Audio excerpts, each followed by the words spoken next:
Hey everyone, welcome back to the channel. Today, we're diving into a straightforward guide on how to send Solana from Coinbase to Uphold in 2025.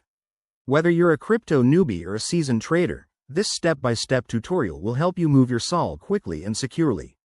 With the crypto world evolving fast, it's essential to stay updated, and I'll walk you through the latest process to avoid any hiccups.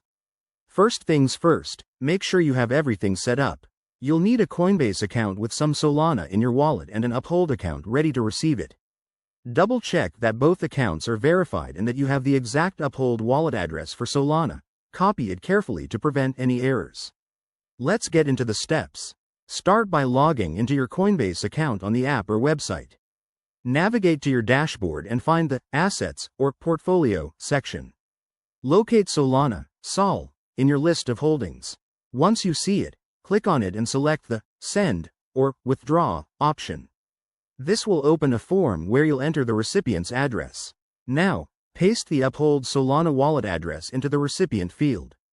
Double-check the address to ensure it's correct. Crypto transactions are irreversible. Next, enter the amount of Solana you want to send. Remember to account for any network fees. Solana transactions are usually fast and cheap, but fees can vary. Review the details one last time, then hit Confirm to process the transfer. After initiating the send, keep an eye on your transaction status in Coinbase. It should reflect as pending and then confirmed once the blockchain processes it. Head over to your Uphold account to verify that the Solana has arrived. If everything goes smoothly, you're all set. A quick tip: always use two-factor authentication for added security, and never share your private keys.